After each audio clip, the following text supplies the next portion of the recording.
Good afternoon. We're live.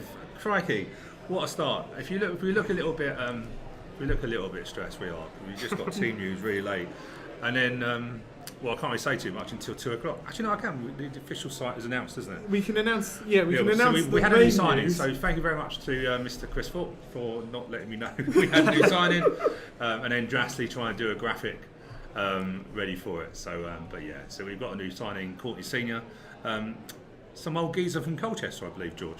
Yeah, Courtney Senior, he's a player mid-20s, but very experienced, played a lot of games, has played for Colchester in the past. He's a winger, can also play at wing back, very, very, very good going forward, very tricky, good creative option for us, and something that I think we've spoken about in the show previously of an area in the squad which is perhaps weak, is our options if we do want to change to having wingers. He's someone that can add to that, so I think it's a very good signing, and it'll be interesting to see if he's in our squad today. Superb. So just quickly before we get the team news up, we're just waiting for the confirmation. It's the Black History Month on the programme this week, so available from around the ground if you're watching live or on the way into Plough Lane, which good luck, because without the trains it's a hell of a journey. It took me, 3 buses and a tube today to get into Plough Lane, and that is the same on the way back. So George, I know it took you a little bit longer, didn't it? Yeah, it took me a fair while to get across from East London Essex border down to Plough Lane today, so congratulations to all of us who have made it here at the ground today, because it's not been an easy one for any of us, I think, regardless of how local you are. Yeah, so the programme's really good today. So you've got John Fashion here in terms of Black history, and also his visit for the Barrow game, which feels like a tourney on that, doesn't it? You've got stuff from the boardroom, you've got Stockport Hall. Beast mode on, bit of a story there with his, obviously Bayo was playing against his hero, Mr. Gerrard. Got bits on the ladies. Women's team. Women's team, sorry. Lovely ladies, women's team. So that's where we are. So we're just going to wait for team news. Team news is up. Team news is up, so we can now launch it as well. So let's go through it, George. Yeah, so our team today, in goal, Nick Zanev. Back three of Chris Gunter, Riley Towler, Lee Brown, Isaac Ugandire and Jackie Curry as wing backs. Harry Pell, Paris Magomed, Ethan Chislett at midfield 3, and then Aya Basal and Josh Davison up front. Subs, Jaskalainen, Paul Kalambai returning from injury, Alfie Bendel, Kyle Hudlin, George Marsh, Courtney Senior, who we've spoken about already, the new signing, and Quayne Bartley. Obviously the news today in the programme about Will Nightingale, so it's not a surprise to see Gunter coming back into that as a back three. But Spike, what are your thoughts on that?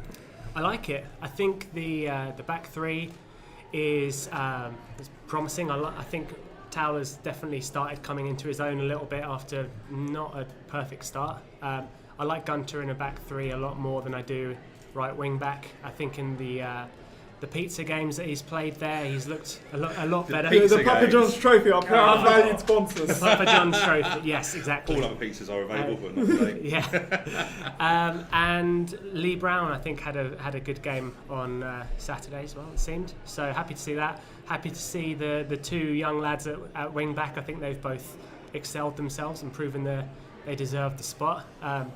Pell, another one who I think is coming back into match fitness a little bit. And seems to be getting there, and Chislett, you can't really drop him at the moment, can you? Yeah, I was going to say, by the way, George, I was laughing when you were doing a team news because you said Jakey Curry. Jackie. I said Jackie. Is that what his name is? Jackie. Love it. Do you know what? I'm a very stickler for nicknames and stuff like that. It's when we call people H. Like, how lazy can you get with football? To be fair, his nickname's been lengthened, which is some going. The classic football nickname of like the most unoriginal thing ever. Yeah. It's just like makes me crack up. So this is how I think we're going to line up. So we've got Tans in goal, Jackie, Brownie, Riley, Gunts, Oggs, H. Footballers are so original, aren't they? I don't know how they come up with it. But in terms of formation-wise, George, it doesn't look too bad, does it? Obviously, we're going to look at We'll probably look at Bradford highlights very shortly, actually.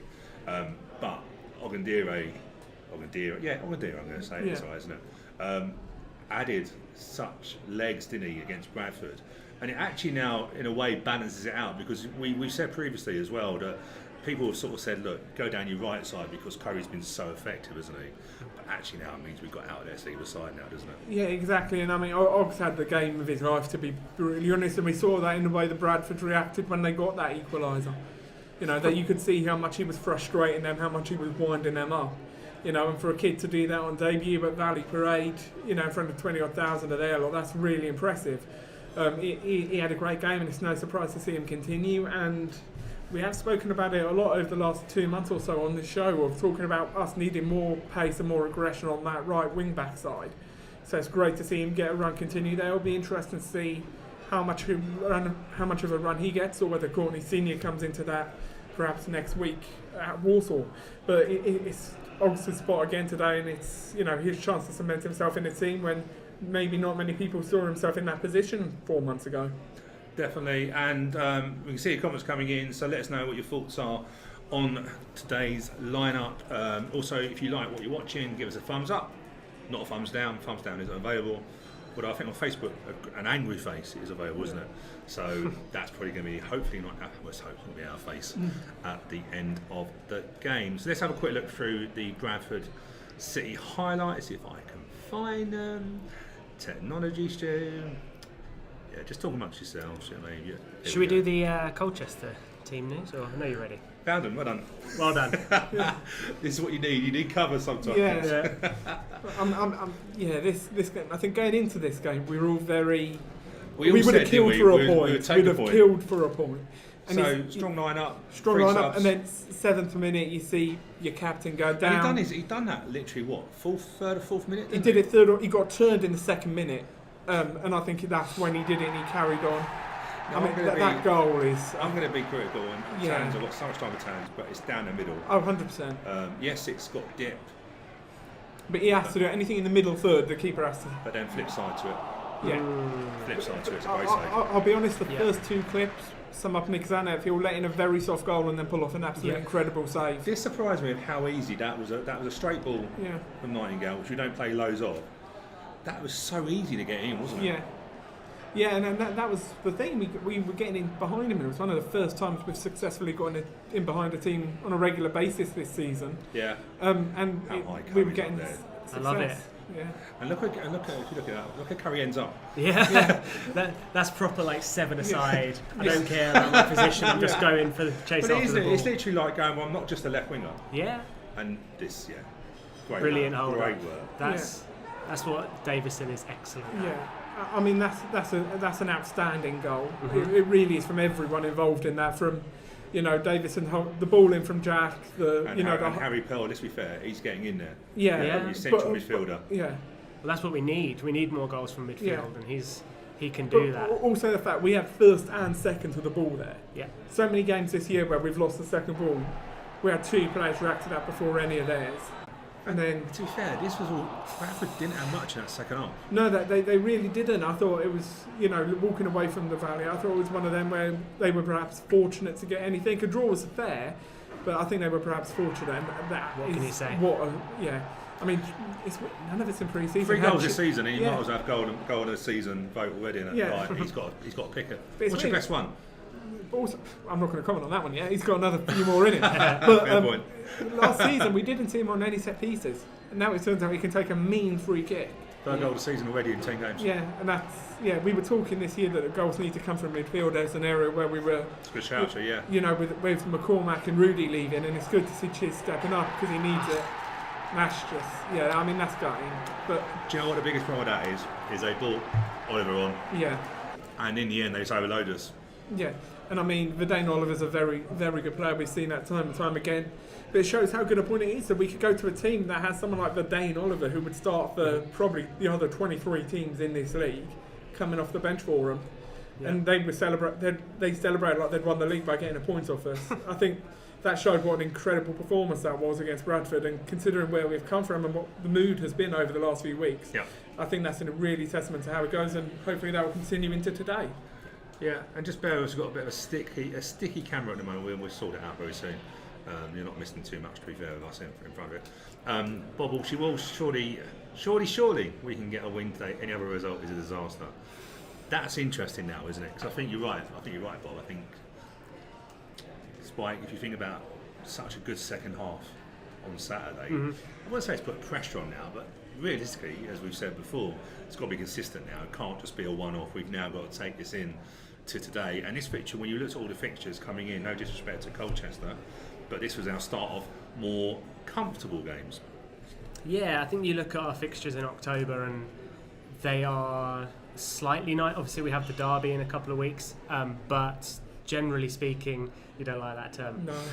We have a game against another team from near us in a few weeks, but it's a bit more favourable than it has been. So you look at Colchester's form. I don't like the idea of it being a disaster if we don't win. Just we do have to remember that we haven't won in quite some time as well. So a win would be brilliant, and I would hope that we can. But I'm certainly not going to call it a disaster if we get a draw or whatever happens. Yeah. I mean, I think a defeat. We should be winning today, but we mustn't forget we're coming off the back of a performance against a team that came and attacked us, and we look good against that. Colchester, we'll talk about them later, but they got a new manager. We don't know if they're going to come and attack or if they'll look and keep it tight and try and get something on the board to build from. But for me, I look at it and you think the next 3 games we've got today, we've got Warsaw next weekend, and then Sutton. 5 points is the minimum from those 3. So if we lose today, it means we've got to win our next 2. Yeah. And I think if defeat today but then win those 2, it puts us in a good position. But a defeat today and all momentum goes out of the way. And it's good to see we're guaranteed to concede a goal today. Thank you for putting that. Kwesi Appiah making a return. I didn't know where to put it on the screen, so I thought I'd just block it out, George. Yeah. Could you move it up a little bit? I could make it, to be fair, I could make it bigger. I didn't want to be so rude, but let's just make it a bit bigger and take George totally out of it. So they've got the There you go. they've got the big target man number 9, Kwesi Appiah, as a famous EFL reporter likes to call him. And also, sorry, Stu. Osama Ashley on the bench. Osama Ashley on the bench. I was actually looking further down into John Akin Noble. Yeah, I mean, they've got probably the two of the best target men in the league coming off the bench. So if they are chasing this why game, are they struggling? Yeah, but makes you think, doesn't it? Yeah, but also it does mean that if we get ahead in this and it results in them pumping balls in the box late, we're going to be in serious trouble with those 2. But Osama Ashley, obviously, former youth team player for us, good attacking midfielder, left us to go at West Ham, did reasonably well there, spent a few years there, and has now ended up at Colchester. I'd be very pleased to see him come on and get a Plough Lane game. But yeah, you look at those options off the bench, and we'll talk about our subs throughout the show, but it shows you the depth some teams have in League 2. John Akin and Frank Noble, we'd kill for either of them to be involved in our squad, and they're both on the bench. Yeah, because it's interesting, because I was obviously doing my research on Colchester, and they, accordingly last year, they had a budget that put them 18th in League 2. They constantly had a better budget this year, which I think has resulted in them dismissing their manager and bringing in Matty Bloomfield. Who I think, to be fair, long servant at Wickham, coming into the game now. We obviously can go through that, but you look at the squad. Matty Longstaff come in as well. Was at Mansfield last year, wasn't he? Yeah. You have to wonder in a way why he keeps having these loans. Well, he's got Premier League experience as well. He's played a few games. He did well in the Premier League in those games. He wasn't massively out of his depth. I mean, Mansfield thought it was a brilliant signing for them last year. He did very well. I was very surprised to see him stay in League 2. I thought at the very least he'd be going for a top half of League 1, maybe a Championship loan spell this year. But yeah, I mean, you look at that, they've got a very talented squad, and like we said, Kwesi Appiah up front alongside Freddie Sears. It's going to be interesting, and the pace we've got at the back today, it's a good thing Towler's come in. And for those of you just joined us, George is here. He's not a silhouette or anything. I just couldn't be bothered I just didn't know where to put the starting lineup, so we just put it over George's face. To be fair, it's the best thing we've done today so far. So George is here, but yeah, so that's the Colchester side on it. We've got some comments coming in here. So Mark Hendricks, what's the deal with Will? I missed it. I joke, but I've always said to Will we should wrap him up in bubble wrap because he just picks up injuries. I think sometimes Mark generally because of he just doesn't back out of challenges, does he, George? That's your biggest problem. He just gets involved and he's likely to pick up in. And I think he trains how he plays. Yeah, and I mean the club have mentioned it now, so we can. But he's going to be out for a number of months. It's a knee injury again, I'm afraid. But he picked it up early against Bradford, so he played for about 70 minutes with a very serious knee injury. and still had his best, and still had an incredible game, I thought, last weekend. So that shows all you need to know about his ability and his mentality. It's just that knee that keeps coming back to bite him, and we wish him all the best in his recovery because he's going to be a vital player for us. But it presents opportunities like this. It's forced us to play Gunter into a back three. It's forced Oggs to continue playing, and it means that PK, who's returned to the matchday squad today, is in a position where it's easy for him to get back into that lineup now. Playing devil's advocate, Spike, he got the injury during the game at Pounds. Do we sometimes, should Will be letting people know he's picked up and not? He obviously wants to carry on. I'm just playing devil's advocate. He just plays through the paint barrier, doesn't he? Yeah, I think that's a fair point. I mean, his mentality's never been the issue with him. He obviously loves the club, he gives his all for the team, but as a professional athlete, you do need to be able to know when you're not right. And I suppose you could argue that he played great, so maybe he did the right thing. But long term, if he had come off shortly after, I know it would have been difficult making two changes at centre back, and maybe that's why he didn't. I do imagine that having what happened to Piercy early is probably what forced him to think he had to play on, because we'd already, we didn't have another option. I get that. So I do think he was kind of felt the obligation and the duty. So just for a bit of fun, there's no prize. We might get some prize in this if we can get stretch a budget. To be fair, we've got George on, so we can't stretch a budget. So I play. He doesn't come cheap. No, he doesn't. Especially when he gets more hair. So we're just going to this career path. So this is basically we're going to do 2 or 3 rounds. This is if you get it after this, well done. Person started their youth career. I'm not going to tell you who the club is, because you can work back to no cheating, no going on the internet, just for fun. And currently at another club, and was at Wimbledon at some point in a permanent. We're not going to do loans because obviously we know with loan players we could be here all day. So put your comments on the chat, we'll have another. Obviously you two can't guess it, you two know it because I've showed you already. We will do it where we're just doing it for fun. So let's go through today's fixtures. So last night, Mansfield drew 2 each with Hartlepool. Good to see them saving money on floodlights, moving the game to a Friday night. Yeah. Do we know why that was on a Friday night? No, they just moved it to a Friday. It's a bit of a journey for Harrogate on a. To be fair, it's a journey for Harrogate, not Harrogate. Hartlepool. It started with H. It would have been better if it was Harrogate. It would have been less of a journey if it was Harrogate. But they've made Hartlepool. So league table wise, that's inclusive of last night's result. So Mansfield go into the playoff places. I think they were already, but they will probably see that as 2 points dropped. Sorry, 2 dropped. They were 2 up, and Hartlepool get themselves away from the bottom of the league, which watched how go down to there. But 16th Spike. Yep. That draw, do you know what? I don't know if you did it or anyone else did it, but I did look at where we were going to be if we'd won the game at Bradford. I think we've gone up that 2 positions, but we just need those maximum points, don't we? The 5 defeats we know about, but the draws have been frustrating. But 16th, we sit okay at the moment. Yeah, I don't like to look at the league table too early on. 10 games. I know, and I was going to say now is about. This is about the time where I start to pay attention, because I feel like you can now get a good read on where the league is.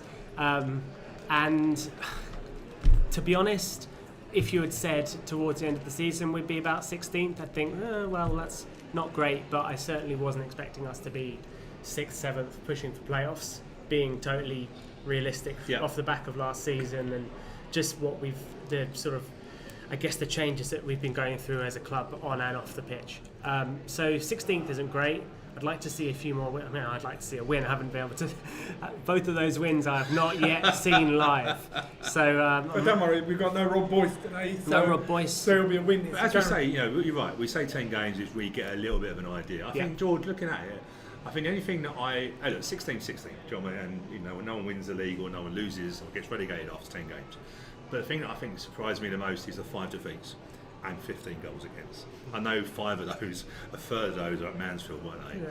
But I suppose if I was looking at the league table now and thinking where should we, the 5 defeats add bit. That's where we've done it too much, isn't it? Well, I think that's a concern. But to me, the bigger concern is we're 9 points off the playoffs already. If you want to look that way. And if we lose today by 2 goals, Colchester, who are 21st, go above us. If you look at Bradford literally just switched the wins and defeats around. But that's it. So it goes to show. It's that easy. Yeah, the run that we've got now, the next few games of winnable games on paper, how important those are, because if they don't come good, we have to start looking over our shoulder a bit. If we win those games and put on a bit of run, get maybe 3 wins in a row over the next 3, which are very winnable games, then all of a sudden we are right back in it amongst Mansfield and Bradford. And do you know what, paying Colchester the ultimate respect, this is a 6-pointer today. Oh, 100%, yeah, sure. It's a 6-pointer. Like I said, if Colchester win by 2 goals, they go above us. Yeah. And that's, for them, that's massive. That's their incentive today. Go out, new manager, and they could be mid-table come 5 p.m. Yeah, I suppose, and it is head coach, not to correct you, but it's head coach. Yeah, I was going to say, is it which manager? Which is interesting, isn't it? Well, they do have a technical director there, don't they? Who was the manager and then's gone, or caretaker manager, and has gone back into which. Hey, look, we've recruited our new managing director who starts in November, but we also know about a head of football technical director. It's the same role as it's just interesting how that goes, isn't it? Because if you look at stability, they put a technical director in. He wasn't interested apparently in a full-time position as manager, and now go back into his role. Yeah. So that continuity. Mm-hmm. So I suppose, are we going to get the new manager bounce? We're going to get a new head coach. I don't think that. We're not going to get a coach bounce or a couch bounce, but it's going to be a. No one likes it, do they? They get a new person in. Also, it will give them in many ways, it's probably to the head coach's advantage that technical director still being in place, because it means that he knows what he's getting himself in for. So he'll go and they'll hit the ground running, and I'd expect Colchester to have their best performance of the season today. That's not saying much, because I think it's fair to say that. I think it's been fair to say they've been pretty poor this season. But I'd expect them to come out fighting today, and I think it's going to be a really tough game for us, I'll be honest. So fixture-wise, match day 12, I know Nick's giving me grief about that, thinking it's like Champions League. Well, it is our own Champions League. It's our most important tournament. But we've got Harrogate in 19th at home to Bradford, Salford versus Grimsby, Crawley Town, Stevenage. Steve Evans returns to Crawley Town with less money. Gillingham, home to Sutton. I looked at these fixtures. Not many stood out, but actually Gillingham, Sutton United. Is it a local? It's not a local derby. Nah. It's derby-ish though, isn't it? South-ish derby. South of the country. Yeah. Tranmere not first. I don't know where I put all of those league positions are wrong. There's a lot about this which I have to question. I know I've said this before, but how do you choose this order of fixtures? Is it just your preference, or? I'm really concerned how I've got Tranmere first. And also Leighton Orient 23rd. Yeah. There's an awful lot you haven't quite got wrong. And the good thing is, Rochdale 5th. I'm really pleased that you spotted the deliberate errors. So you won't spend too much time on that. Just keeping us on our toes. Yes. Thank you. Oh dear, who knows? It's just making sure we know what's going on. Yeah, Stockport, Walsall, Carlisle, and we just made up totally different random league positions. 5th. Yes. That's what we would like, and I don't know where we put ourselves on that. But not me stand out. I'm going to get off that screen just because it's wrong. So, Colchester. Now I like new little graphic in terms of if you don't know where Colchester is, it's on that bay. It's Essex. Yeah. It is Essex, and it's in Essex. It's a nice little ground, to be fair to them. Yeah. Do you know what I liked on their website? Home kit and crash kit, they called it. Oh, okay. Very specific crash kit, which Nick Draper would love that. Yeah, I did like that. So formed 85 years old, reasonably new club, Colchester Stadium. Just over 10,000 capacity. Nicknames, originality as football, we use. Yeah. The current stadium in League Two, so they've been in this league since 2016-17 season. Of course, we missed them, didn't we? The year we got promoted, they were relegated, so it's the first clash. And their best position during that time in League Two was 6th in 2019-20, and lost to Exeter in the playoffs. And Exeter, as we know, consistently have progressed, and they're now progressed and regressed. Yeah. Now they're progressing again. So that's what they are. New manager-wise, we have Sir Matt Bloomfield coming yesterday. 13 games this season, won all competitions, lost 7, and last 6 there. Their only win coming against Brighton and Hove Albion in the Pizza Trophy, as we're going to call it. But the best win and worst defeat. They only lost by 1 goal or won by 1 goal. Yeah, in terms of that, yeah. Well, no, because they lost 2-0 to Tranmere. Yeah, but I put in terms of where they were in the league position. Got it. So Rochdale, obviously, at home to Rochdale, and their best win was in the Cup, the Carabao Cup, on that side of it. But Matt Bloomfield comes in as the Colchester's head coach, and if we quickly look, it's a bit busy. This slide on it. Go on then. Let's bring it up. Yeah, so I mean, this is a stats page where you can see this is about the styles of play and everything else. So what we can see from this is that, you know, we have a lot more time in possession, we play more passes in a possession, we're a bit slower, we take our time, we have a lot more high number of pass sequences. You know, it's fairly average in terms of build-ups, and like we said, they're much quicker on a transition. Mm-hmm. From the goals, you can see we score all of ours from open play. They score theirs from set plays and create chances from set plays. We concede a lot from set plays. They don't concede any from set plays, is what it is. So it's going to be an interesting clash, and the strength from set plays concerns me. Like I said, if we can go ahead with them having a Kindi and Nobel on the bench, because if they're good at setting pieces, they've got good delivery. Having potentially 3 target men on the pitch at the end of the game is going to be a massive benefit to them. I suppose it just concerned me in terms of the amount of shots they're getting from set plays, but only 1 goal within them. That was the thing that sort of concerned us. Hey, look, John, we haven't been great against set pieces, have we? Let's be fair. Yeah. You know, we conceded 1. Well, you can argue one against Bradford, wasn't it? In the early one of it. It's nice of Matt Broomfield to actually sign his picture for us as well. That was really nice of him. You met him earlier, did you? I loved on their site. It's silly little things, right? But he signed his picture as a start. Silly little things that please me. But yeah, they vary possession, very direct play. They do take chances. I looked at some of the goal they conceded against Brighton, playing blind balls across their back 4. So it'd be interesting. They are adventurous. They like to play. Difficult in this league, though, Spike. Isn't it? Like, is it good to play? We're that, you know. We know the difference between our last game at Bradford and a defeat at home to Northampton. Yes. It's playing, isn't it? When do you need to play? Yeah, I think there's a balance to be found between passing it around aimlessly, which we've famously had a few occasions of doing that, and the crowd have probably quite rightly gotten the teams back a little bit, and just hoofing it away and not doing anything with it. I'm interested to know how much this whole strategy for Colchester is actually going to continue to ring true as the season goes on, because they've obviously been under a previous manager and an interim manager / head coach. So is Matt Bloomfield going to have the same kind of... I have no idea, and I don't think anyone outside of perhaps the coaching staff at Wickham and whoever was in charge of arranging his appointment will know for themselves, so I guess we'll find out.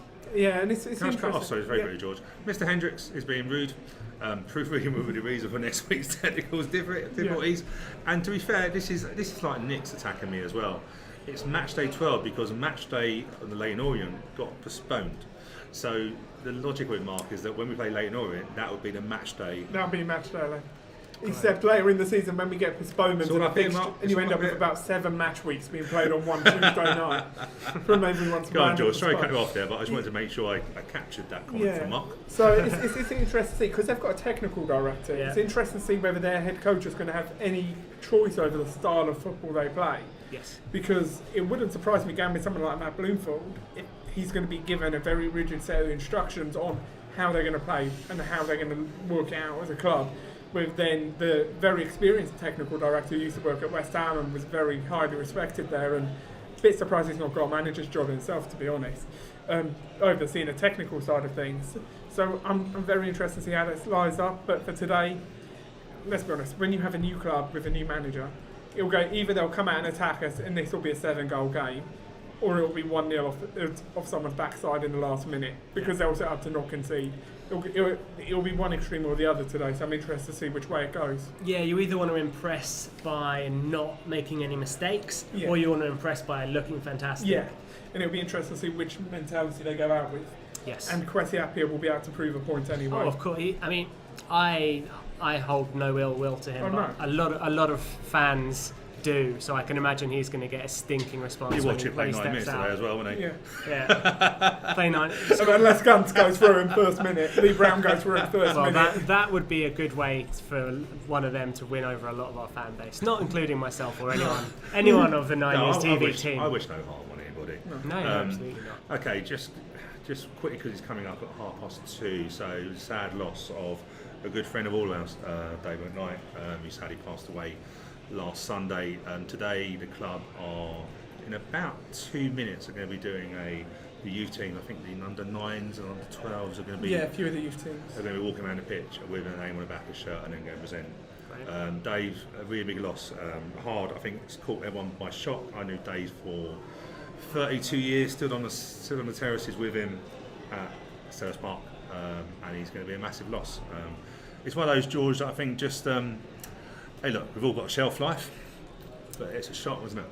Yeah, it's come completely out of the blue. It's one of those things of, he was fine the other week, and it's just one of those things. It caught us all completely by surprise when we found out Sunday evening.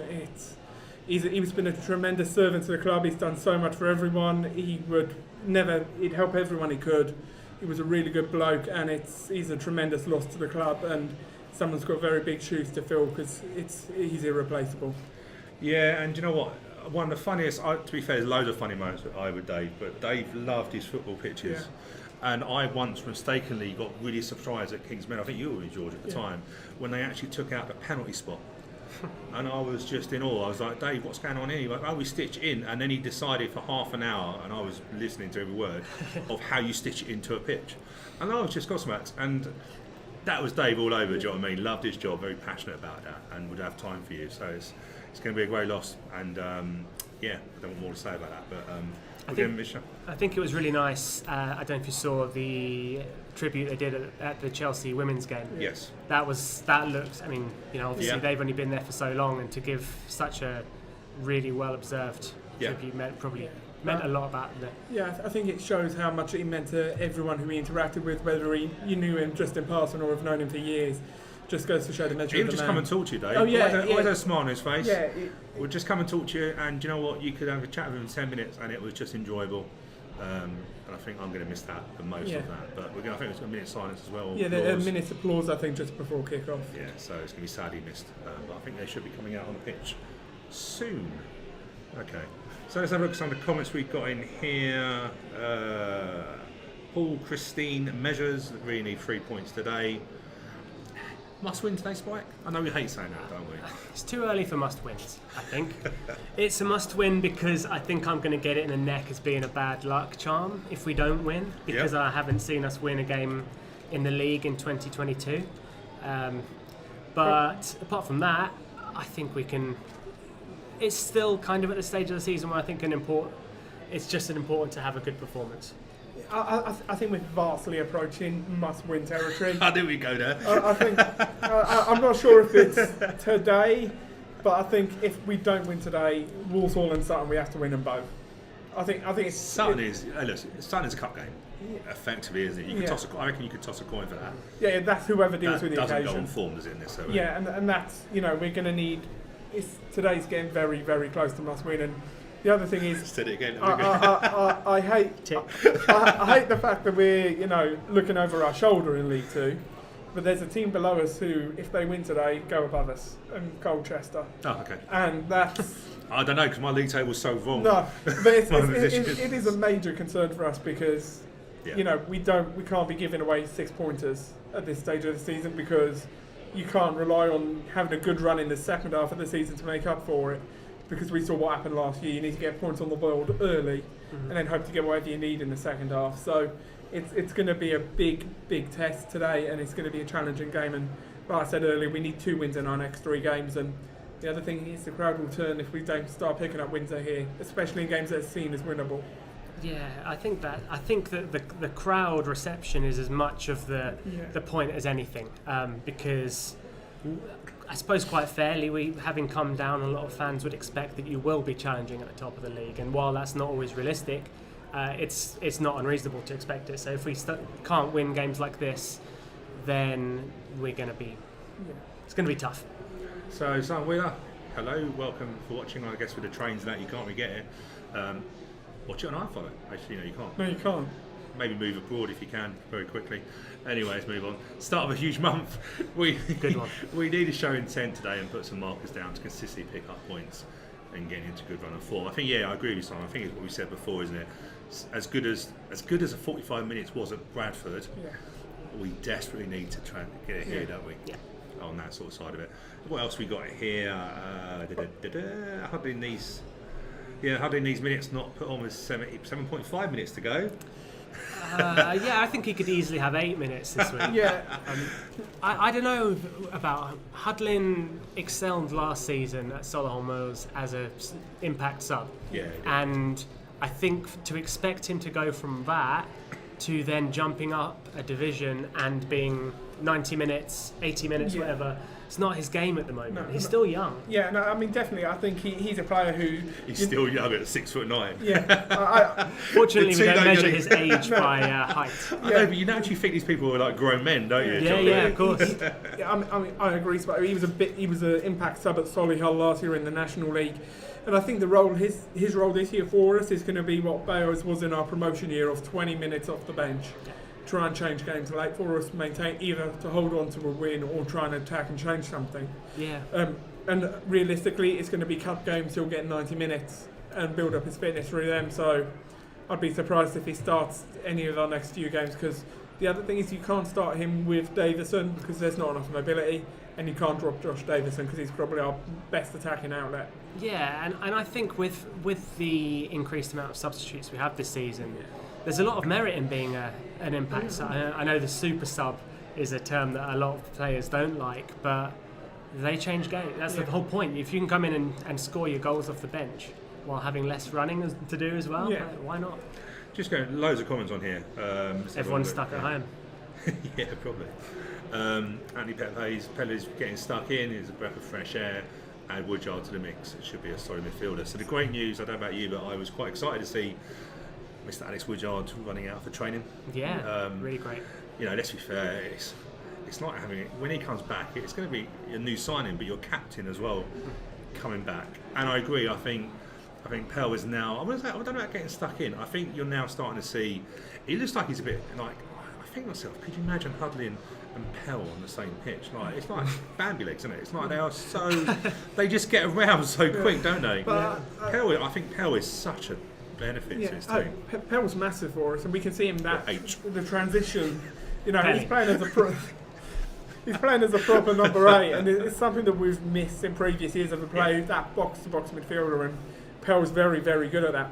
Going back to Woodyard, I personally don't think he starts. You're going to upset me, George. Yeah, I don't think he starts. I don't think you put him in, because I don't think you look at the way we play with Paris picking the ball off the back three. We didn't at Bradford as much. We didn't at Bradford, but that's the thing. If we're going to not play that style, we need to be much more aggressive and be on the transition and much quicker, which is something we haven't seen much of this year. Yeah. So if you're putting Woodyard in, you've got to be much more aggressive, much more quicker on the transition. But if you're going to play the pass out from the back, you've got to play Magoma. We've discussed that you can't drop Pell for Woodyard, they're different players. And you can't drop Chisler or the 10 role for Woodyard. Spike, what do you think? Is George being a bit of a muppet?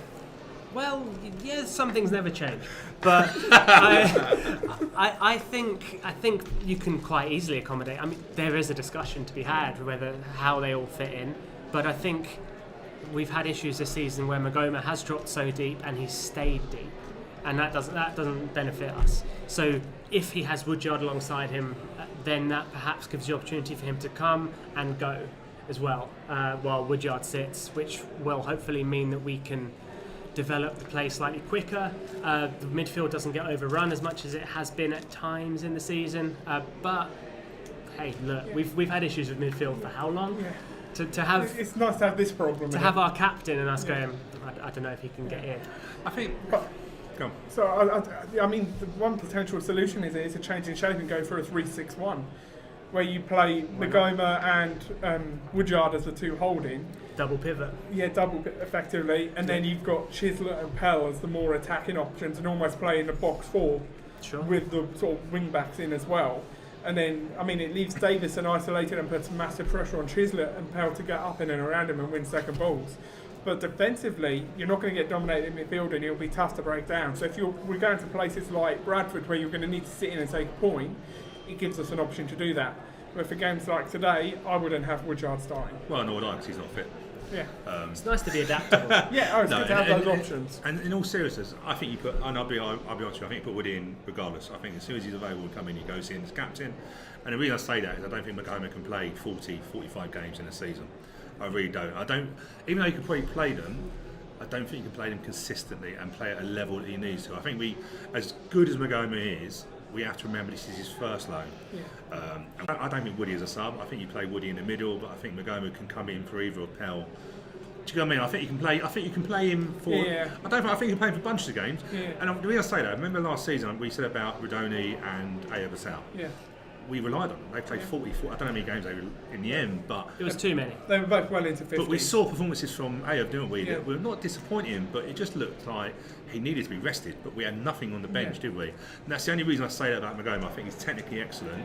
I just think we need to learn from last season if we're going to have a Yeah, serious. I suppose there's the argument of where with Rudoni and Ayoub they are our players, so we want to think about them long term.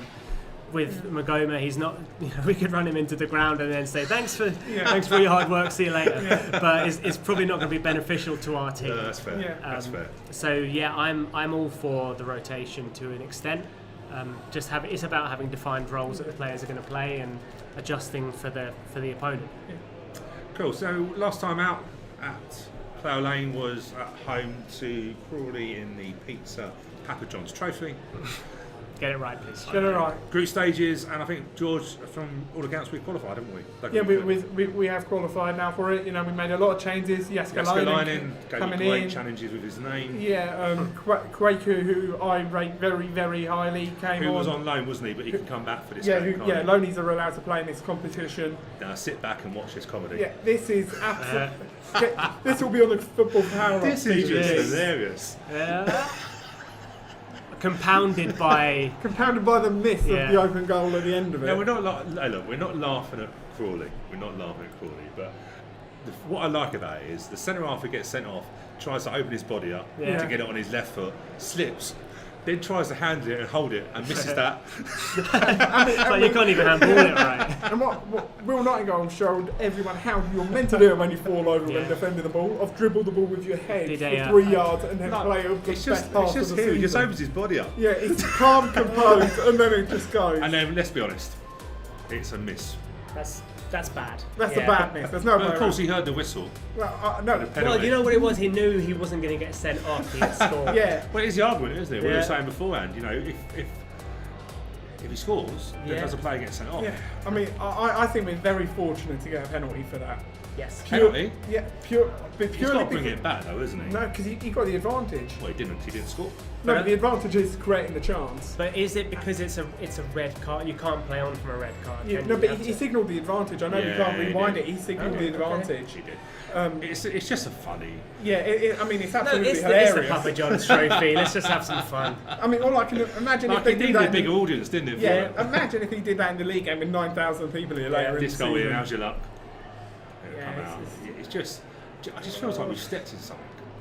It's just like, Yeah.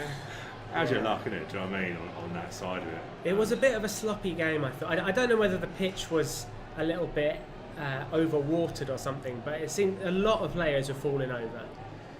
Obviously, most famously, their player who got sent off. But it seemed to happen quite a bit. And then But then this was excellent. Yeah, this pass from Josh Davison is absolutely stunning. I And then remember what I we- love is the run here from Isaac on the Yeah. overlap. Because this ain't a great ball, to be No, fair. no, it's Oh, no. poor. We were sat, you could probably actually see us just there. Yeah. And then my mate turned to me and he went, oh, well, he's overplayed that, hasn't he? And then Isaac just bombed through. And then that's But how he benefits. That's what he gives. excellent. That's what he gives you. Yeah. And that's- no disrespect to Gunner, I don't think Gunner wants to make. No, that. and I don't think that's his game. No.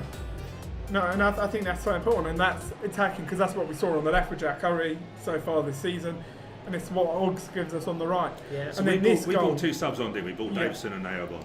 yeah, and then to be fair, changed they it. were. and this goal as well. Great defending, Yeah. and then Kwaku ran with a 20 40-yard unmarked run. Yeah. The 22 doesn't at any point look over his No. shoulder. No, what I like, Kwaku coming into frame now, bottom of the picture. Yeah. So obviously Davison attracts It's him. just, Yeah.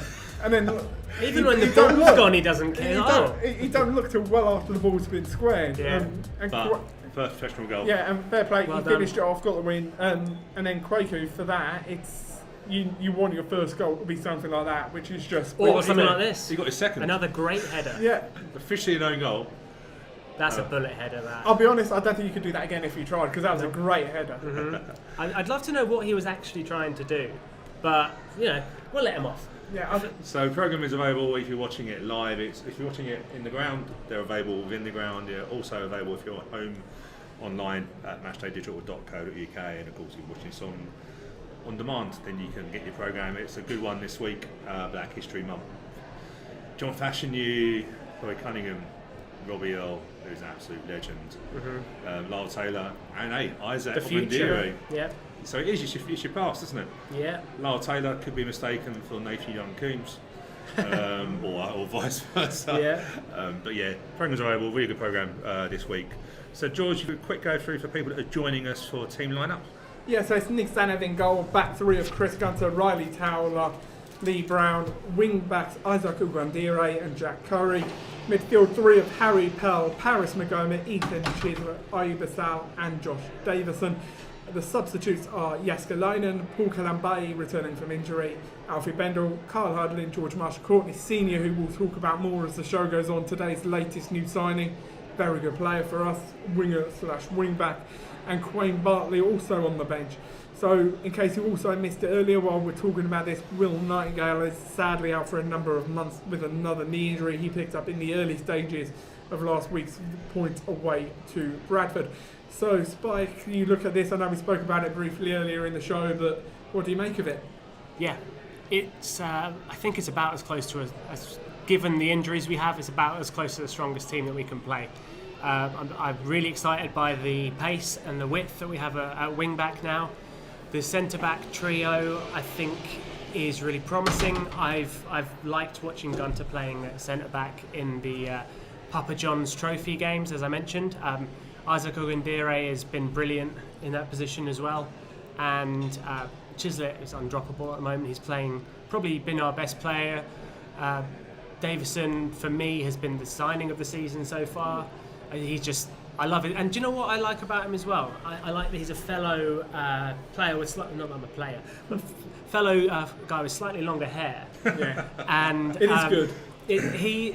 I think he maybe needs some tips on how to keep it tied up, because I like watching him throughout the game. It's it's done up in a bun, and he's got his hair thing, and then just gradually it disappears, and then it's sort of half loose. So Josh, if you want some advice, I can tell you some tips to keep it tied up for the 90 minutes. And then Courtney Senior on the bench, very, very good signing for us. I like him a lot. Well, so I hear, yeah. He's a winger. He can play at wing back. Probably not a 10 as a forward, but definitely a wing back. Very good player. Used to play for Colchester, highly rated there. Has had his injury problems, hence he was available on a free transfer, and we've been able to do it outside of the transfer window. But we've been speaking about it a lot, Spike, about the need of a winger. How important is that for us going forward, to have that versatility, to change shape, but also to have someone who, if Gunter's going to have to do a job for 3 months at centre-back, how important is it we've got another option at wing-back to rotate Isaac Obandire? Yeah, we speak about this a lot, but having versatility and adaptability not only within your squad, but within the tactical formation is crucial at any level. But especially someone like this, where so a lot of teams will just have their one formation and their one setup, and you go, okay, so we don't need to bother scouting them, that's how they're going to play. But if we can go, actually we've got this really great winger who can, maybe he's playing wing back, maybe he's playing forward, who knows. It just gives us another option, as well as the options off the bench, which are crucial when things aren't going the way. And there you can also see the Colchester starting lineup, so you don't have to see me. The main highlight, I think, there for Wimbledon fan watching is Kwesi Appiah wearing 9 for Colchester today. Freddie Sears, another player to watch for them, is going to be a threat. But their star player without doubt, Matty Longstaff, somebody who I think we're probably unanimous agreement up here has no place being in League Two. He's a very, very good player. And then the options off the bench, former academy player for us, Osama Ashley, wearing 17. I'm certainly hoping he gets on and gets to play at Plough Lane. He deserves it. And then the main threat off the bench for them in 24, John Akinde, and 45, Frank Newbell, who are both big number 9 target men. And like we've said, if we go into this game leading into the last 10, 20 minutes, they're going to cause us problems with that. Yeah, I think they're strikers. That's a serious. I mean, obviously, time waits for no man. Yeah. But Sears he's played very or near the top level. Yeah, championship ended period. Exactly. Akinde seemed at one point to be linked with us pretty much every summer, but it never quite happened. I think that moment's probably past. Cressy has obviously played at pretty good level as well, and if not for injuries, who knows where he might have been. Yeah, championship quality striker, right? Yeah, 100%. If it wasn't for that unfortunate injury. Yeah, exactly. So we are literally about another couple of minutes until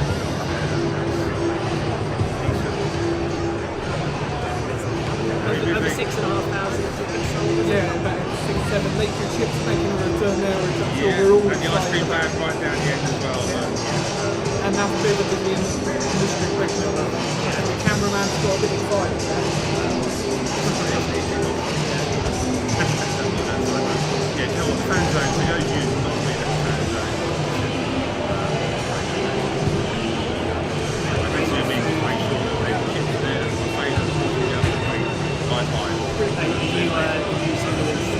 I always ask them, don't I, when they go burger sauce and everything I'll tell you what, that's probably the all-star team for our food village, isn't it? The jerk chickens there, the pizzas there, chips and my pie. Do you know what? It's Are you going to watch the game, or are you guys going to just go down there? Do you know what? Last season when we weren't winning, me and Rob did get in the habit of just looking forward to getting down to get some food.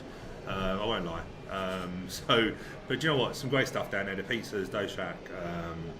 There's loads of stuff down there. Ice cream van, which don't think will be much longer because the weather's turning. Just quickly looking, top goal scorers, top 8. Sam Hoskins on his own. Wow. Yeah. 11 goals.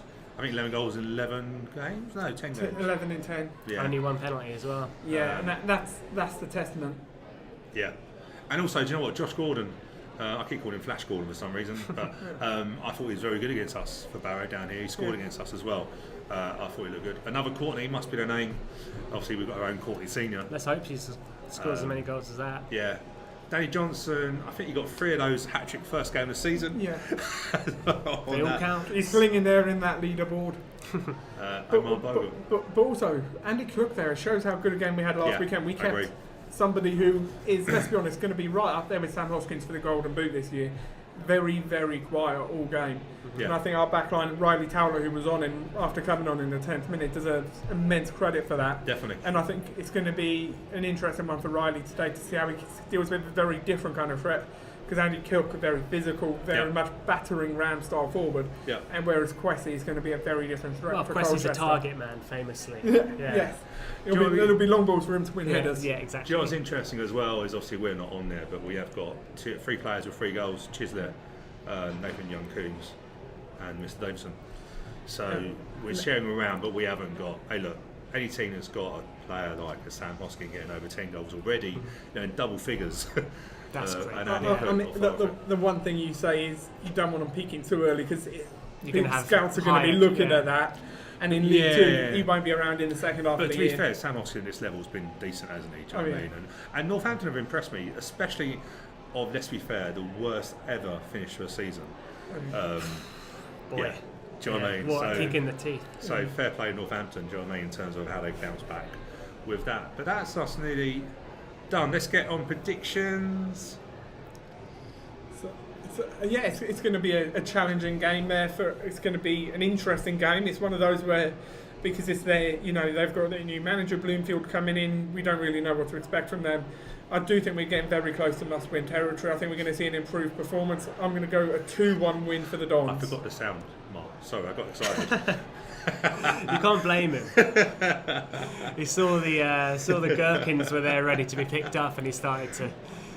Oh no.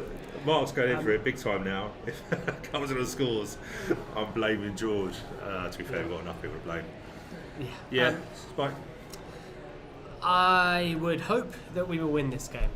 It seemed. Do we know if Bloomfield is going to be? Is he taking over proceedings today? He's in charge for today. Okay, so let's hope that he has not told the players at all what he's going to be doing until 10 minutes before, and they just don't know, and they're running around like headless chicken. But realistically, they're going to be out to impress their new head coach, not manager, and I'm sure it's going to be a tougher game than a lot of our supporters are expecting. Yeah. So I would take a 1-0 win, maybe 2-1, 1 goal in it, a win. I think it is going to be a 1 goal in it game, one way or the other. It just depends on whether they come out and attack and look to set out and try and make it an open game and make it a high-scoring game, or if it makes it a 1-0, 2-1 game. Yeah.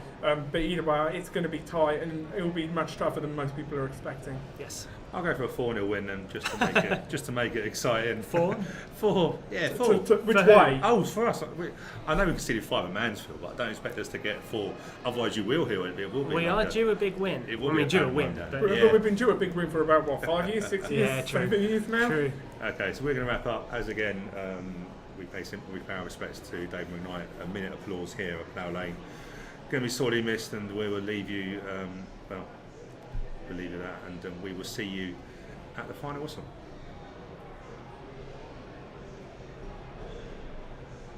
Eventually. This is why Stu doesn't normally do this.